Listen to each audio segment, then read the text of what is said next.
Welcome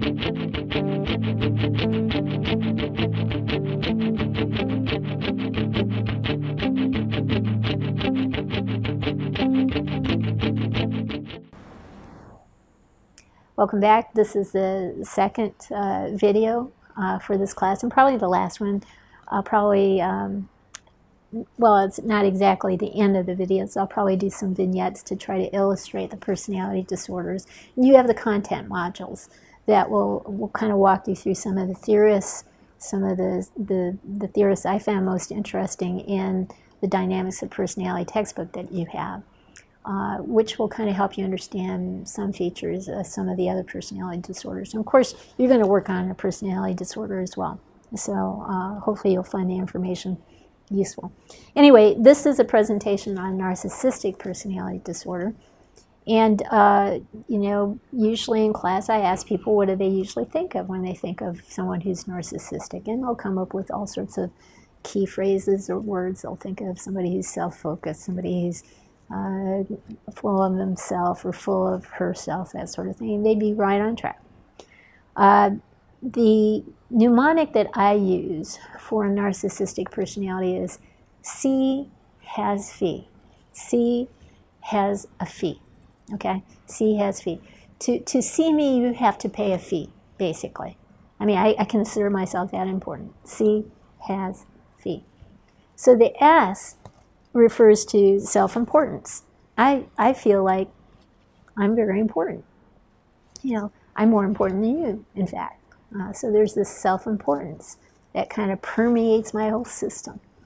I have not only do I feel important, self-important, but I have this sense of entitlement.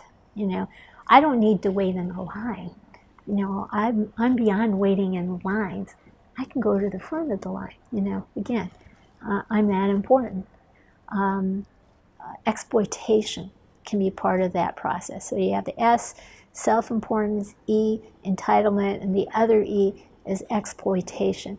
I don't mind taking advantage of you. You know, you're a lesser person. It's all about me, again. It's all about me. So I'm a person who exploits other people. And that kind of goes hand in hand with some of the things at the end of C has fee, the other E's. Well, I am envious of people who have more of than what I have in life, who are maybe a little more important. I perceive them to be a little more important than me. I'm envious. But I don't have empathy for other people. I don't have empathy at all.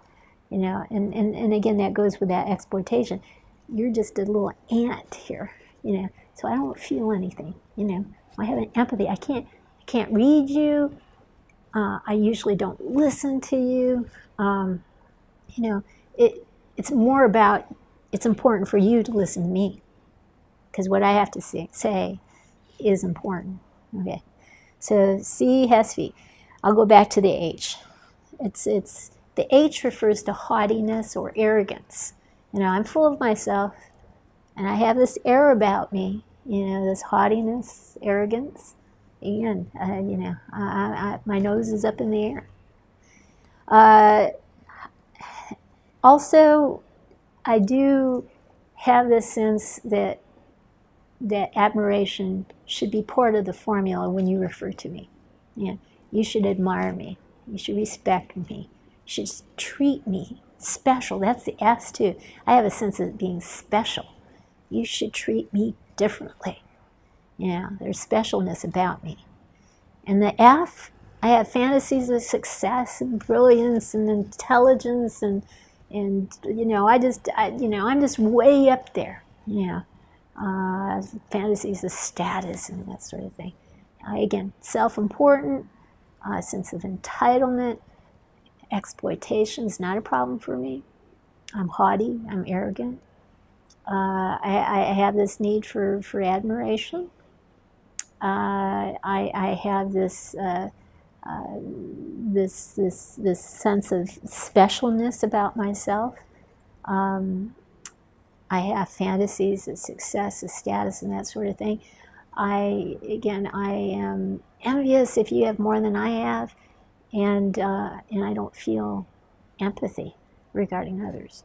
So basically, if I meet 9 criteria, I'm definitely way up there in terms of narcissistic personality disorder. But I basically, once I rule out schism MS, you remember that in that previous discussion, schism MS, if I just meet 5 of the 9 criteria, I could qualify for a narcissistic personality disorder.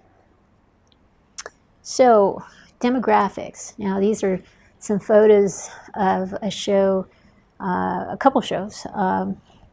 One was ER. That was I can't remember the doctor's name on ER, but he was, if you go back and you watch any of those shows and see that character in there, he was arrogant to the, 12th, 13th, 14th, 15th degree, arrogant.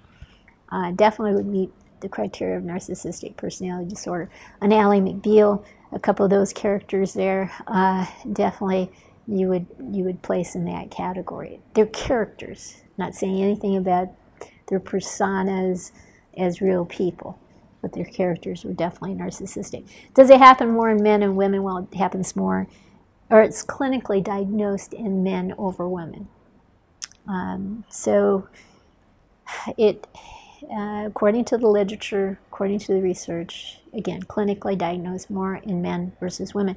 It's not uncommon to see narcissistic traits or personalities in children or teenagers, that sort of thing. That kind of comes with the territory. The world kind of revolves around it. They learn over time to develop kind of a other-centeredness versus the self-centeredness. And hopefully they grow out of it and they develop that other-centeredness. So we're not too worried when we see it early in life. Hopefully we're trying to train children in a way where we can kind of hasten the exit of these styles out of young people as they grow up. But it's not unusual. Their personalities are still evolving, and it seems to be part of the territory. When we're looking at clinical populations, people coming in for treatment, and we look at male clinical populations, it's between 50 and 75% of the population. They may come with more things on the table. We call it comorbidity. They may have a narcissistic personality disorder and major depressive disorder, but 50 to 75% have this on the table, according to some of the research out there. In terms of overall clinical settings, when you factor in both men and women, then the percentage drops significantly from 2 to 16% of the population. And then when you get into the overall population, it's less than 1% of the population. Okay, so it keeps going down, thank goodness, but it is more predominant, at least in terms of the research in clinical populations with men. And here are some shows and some people that you might say, hey, maybe they have, or their personas on the show, narcissistic personality disorder. On the left there is a show called Will and Grace, no longer is on, but may still be on in syndication. Some of those characters definitely would meet some, if not all, of the criteria for narcissistic personality disorder. The guy in the middle is, and the top right photo is the show Scrubs. The doctor in the middle definitely, I think, would meet the criteria for narcissistic personality disorder. And who knows, the personas of Ryan Seacrest and Simon Cowell and Terrell Owens. Their real personas may meet the criteria for narcissistic personality disorder. Definitely wouldn't put Barry Sanders in that category, or Mother Teresa. I'm from Michigan, so Lions fan. When I really liked Sanders' ethics on the field. He always was respectful to people and always gave the ball to the referee. Never did any dances, that sort of thing. Narcissistic might demand more attention. And certainly Mother Teresa I wouldn't put in that category. Some other people I wouldn't put in that category would be Corazon Aquino, who died a few years ago, who was the first female president of the Philippines. Her husband was assassinated by the previous president, supposedly. And, she ran for office eventually under people power. And she just had the most caring personality. For a political figure, that's hard to pull off, but I think she achieved it. And again, she died a few years ago. Cat Stevens, who is currently a Muslim. I think he changed his name to Asaf Islam. Yes. But again, not the personality that you would equate with narcissism. And certainly Martin Luther King Jr., not equated with narcissistic personality disorder. When we look at etiologies, we can certainly look at early life experiences. If you're pampered, if you're spoiled, if you're given the world, you're indulged, and other people are neglected. Basically, if you're catered to, those are features or treatment that certainly could indulge you, make you feel self-important, make you feel that that's what you should expect for the rest of your life. So those are certainly things that we would not want to do as parents. We wouldn't want to pamper, spoil, let you get away with everything under the sun.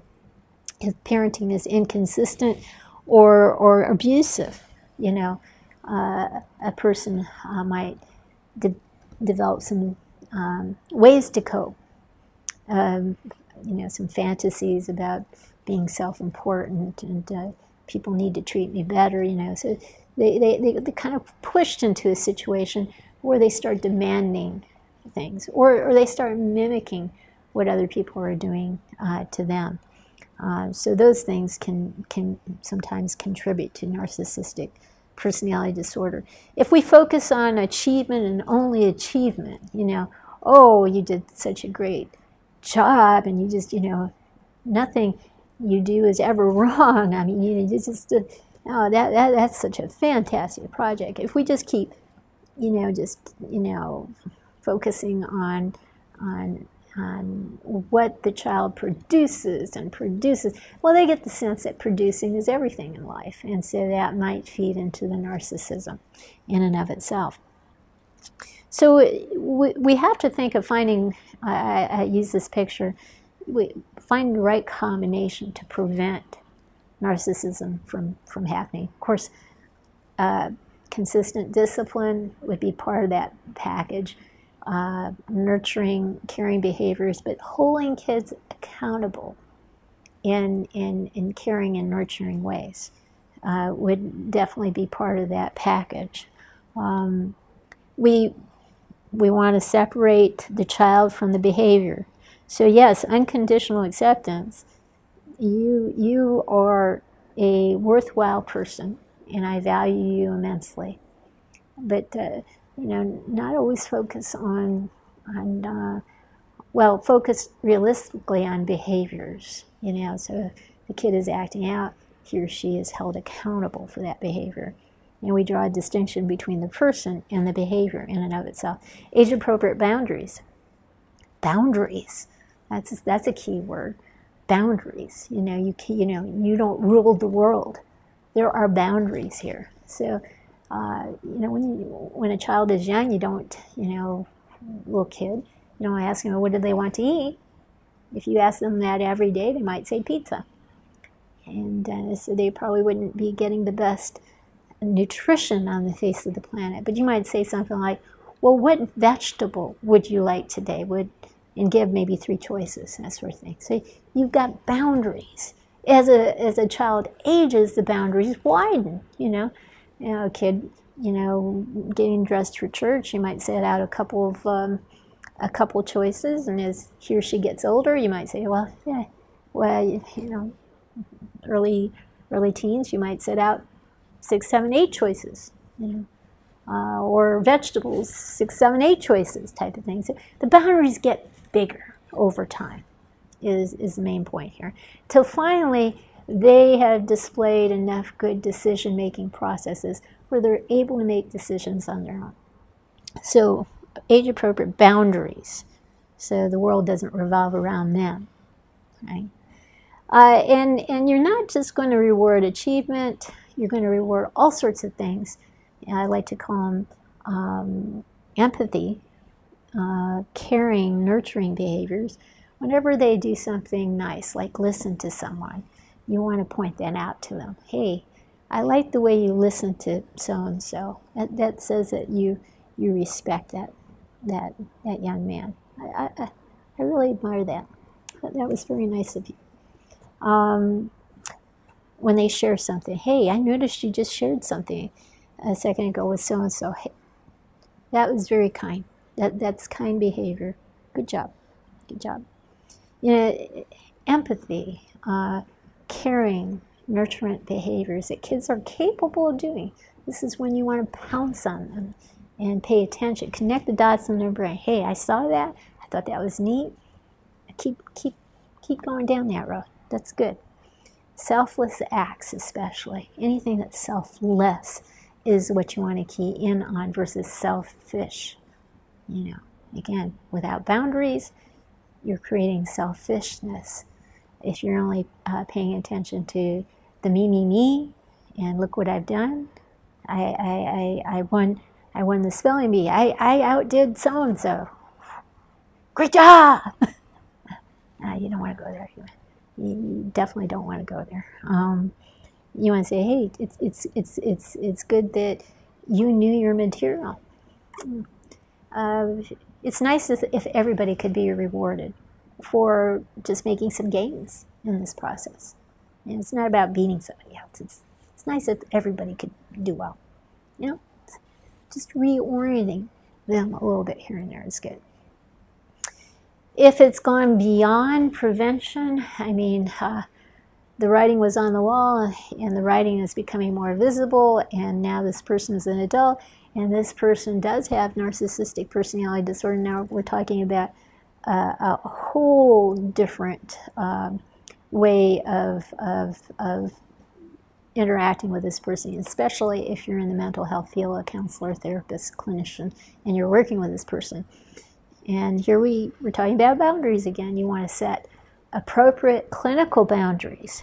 You have an appointment at such and such a time. If they're late, the appointment doesn't take place. It's just like for anybody else on the docket. You have these expectations, and clients, you have an obligation to meet your expectations. They too have an obligation to meet expectations. They just don't show up and expect to be seen, bump other people out of the schedule, that sort of thing. Boundaries have to be maintained. I'm sorry you missed today's appointment. I can squeeze you in tomorrow at such and such a time, or Friday at such and such a time. That's the best I can do. Otherwise, you can see the walk-in person. Boundaries, and you have to stick to that. So they have a sense that they don't rule your world. Because if you allow them to do in your session what they do with everybody else, then you will become quite ineffective with creating any change in that person's life. You want to provide some balance in terms of affirmation and validation. When they are doing something positive, when they're doing something more giving, pouncing, again, you're pouncing on those things.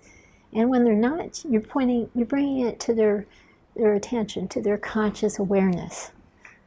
So there's balance there. And you want to model, certainly you want to model appropriate behaviors. So if you realize you may have said or verbalized something that had a little sense of arrogance attached to it, you might own it. I just realized I said something fairly arrogant, and I want to apologize to you for that. And so owning things is very important, and expressing, trying to model empathy. I realize if I were in your shoes, I might feel put down by that comment, so I want to apologize to you too. So again, you want them to get more in touch with their emotions. So this is something you might say to a person who's having some relationship issues with a significant other. And this is the one time I might read something word for word. I sense that what she said really hurt you yesterday. What hurt you the most? You want them to get in touch with their emotions instead of just in a sense, just impulsively feeling something and responding to it. Slow them down, make them understand what they're experiencing, and then push them beyond that, because they can't stay hurt forever or angry forever. But how did you manage to disengage from the hurt? Might be a nice follow-up question, so they can start again to connect the dots in their mind. Well, this is what I did. Oh, this is what I did. Oh. And it worked, right? Well, maybe that's something you can use next time. So, but more than that, now helping them get in touch instead of just impulsively feeling something and responding, reacting to it in a split second. You slow them down, make them understand what's driving them. But now you want to help them understand what's driving other people. So you might ask, now if you asked her, what about your behavior has hurt her the most? What do you imagine she would say? You're trying to get that person into the other person's shoes so that hopefully they can develop a more accurate sense of empathy. So these are some things that you can do in the treatment process. Other things you can do is, and again, and I alluded to this a bit ago, not only affirm and validate, but there's balance to it. You're like a mirror at times. Sometimes you have to put that mirror in front of them and help them see what they're doing that actually sabotages relationships. They think they're getting what they want. The reality is they're contaminating, they're sabotaging the relationships. The real level of depth that a relationship can go to, they're interrupting that process. And so bringing the blind sides to conscious awareness is very important. And we don't normally do this. If we're honest, you see somebody, you don't like, or there's something about their behavior that just rubs you the wrong way. If you see them in a grocery store, for example, one aisle, and they haven't seen you, you might take off for another aisle, might even leave the store completely because you don't want to run into them. As clinicians, as therapists, we don't do that. We don't run away. We might feel like that, but that's not our job. Our job is to put the mirror up and help them see what they're doing that is actually destroying relationships. Because I think most of them will say that they do want significant relationships in their life. They just haven't come to a place where they understand how to develop meaningful relationships. They have no clue that how their behavior is impacting others. I mean, the empathy isn't there, so you have to teach them. So periodically, you've got to challenge their irrational belief systems. You've got to call it the way you see it in no uncertain terms. And sometimes you have to be very blunt about that process. Here's another thing. I'll just read word for word. I know she angered you, but I sense you can think of other reasons she said what she said, reasons that you can actually respect. And you're wanting them to develop insight. So these are opportunities. And just the way you verbalize, if you can verbalize it in a non-threatening way, sometimes you can develop those insights, versus run away. And they never get feedback to make adjustments in their behavior. Okay, so let's continue on. Another thing you can do, anything we do in life has pros and cons, gains, losses. You can explore those gains and losses. Yes, you got what you wanted. What did you lose in that situation? Yeah. How did you hurt yourself? Brainstorm with me. Let's think about it. Let's not let go of this one. How did you hurt yourself in that situation? Again, you're not going to let them run away from some of these things. Here's again something I'll read word for word. I just realized, now this is with you and the client maybe in the session, and you're experiencing something with that client. I just realized I started tuning you out a second ago. Do you realize that what you said would probably invite the average person to disconnect from you? I mean, if it happened to me, I'm sure the average person, the chances go way up that that could happen to them. Can you imagine why? What you said might encourage people to disconnect from you.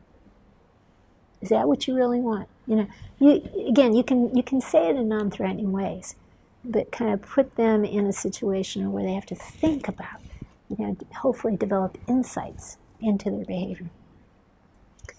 And starting with themselves, if they can't experience empathy for other people, they're not really understanding their own feelings, their own empathetic experiences. When that happened, what did you experience emotionally?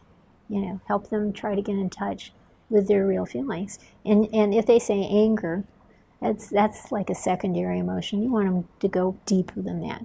You find another layer underneath the anger. A lot of times, fear is the primary emotion that drives anger. I mean, if you're out on the road, the freeway, especially here in California, you get cut off, and you have to swerve to not be hit, obviously you're going to feel fear. But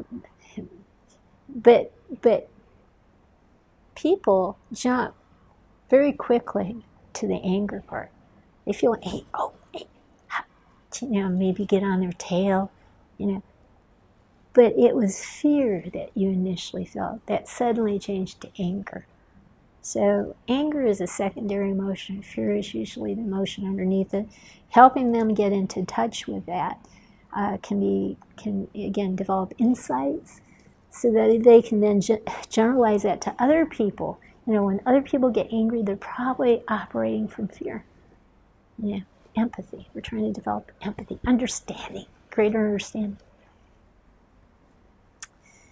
Role play, role reversals, again, this is kind of some of what we're doing when we're asking them questions. We're trying to get them to put themselves in other people's shoes. Well, you can actually do some role plays to actually get them to try to put themselves in other people's shoes. Reading material, bibliotherapy is what it's sometimes called. That can sometimes be helpful. Having them doing reflective listening exercises in session if you're working with them and another partner, another significant other, so that they can practice new behaviors. That's always a good thing. And sometimes you might even move them to group settings where they can practice with a whole bunch of other people, being appropriately assertive, developing better, more effective social skills. But with a narcissist, you have to keep in mind that if you put a narcissist in a group setting, it needs to be a strong group. It needs to be a group that can call it the way it sees it. Because if you put them in a weak group, they'll start to monopolize the group process in and of itself. So it has to be a strong group. Other things is constructive feedback exercises. When you said this, I felt, and this is the clinician talking, I felt disrespected. Maybe you didn't intend to make me feel that way, but I felt that way nevertheless. How can we get on the same sheet of music regarding this issue? Again, you can come from it as a clinician, or you can like role play what you think a significant other might have experienced. with your client, and just kind of do that role play with them. You know, whenever you see elements of empathy coming out, elements of caring coming out, elements of insight being generated, affirm, validate, pay attention, pounce on those things. And sometimes you have to bring the family in, because sometimes the family is actually rewarding the narcissism. So you know, let's just say treatment goes a lot further, a lot faster when everyone's on the same sheet of music. So if you're making some gains in here and they go back to the same environment, that's rewarding just the opposite. It's counterproductive. So sometimes family therapy is important. All right, so if I was doing an activity, you know, for narcissistic personality disorder, at this point in time, I would give like clay, you know, Play-Doh out to everybody and have them come up with a symbolic representation of narcissism. And most people find that kind of fun. Anyway, and there's a little clay thing. Of course, somebody kind of interjected some teeth in there and eyes. They wouldn't have a chance to do that with just clay, but narcissists do a lot of talking. So that might be a good illustration of narcissism. So basically, in summary, narcissists are displaying personality characteristics, a pervasive pattern of self-importance, a sense of entitlement. They have no problems exploiting other people. They have this sense of haughtiness, arrogance. They have a high need for admiration and, you know, being treated in special ways. So there's a sense of specialness attached that they attach to themselves. Fantasies of success, of brilliance, of status, and that sort of thing. So you know, they not only feel certain things, but they even imagine even greater levels of importance. They're envious of others who have more than what they have, and their empathy levels are either non-existent or very low. So you have your work cut out for you in terms of changing that around. Demographics more common in males than in females. 50 to 75% of male clinical populations, 2 to 16% in terms of clinical populations when you factor in both males and females, and less than 1% of the entire population. That's some of the estimates out there. Interventions, again, we are doing basically, anytime we engage in therapy, two things. We're trying to, well, actually three things. We're trying to model more effective behavior, more appropriate behavior. We're trying to bring, well, it's more than three things. Bring things to conscious awareness, create insights. So on some level, you're kind of listening and magnifying what the person is saying and putting the mirror in front of them, you know, so that they can actually see some of the things that they're doing that are destructive, that are sabotaging relationships, and that sort of thing. You're trying to affirm and validate positive behaviors. So balance between the last two, affirming, validating, and yet, you know, making sure they see it the way you see it. Those are important things to try to do in therapy. And it usually isn't done in a few sessions. It usually takes some time because this is a reconstructive process. But in the hands of the right clinician with a motivated client, you can see successes. I wouldn't be here if I didn't think that. Thank you for listening. Have a good one.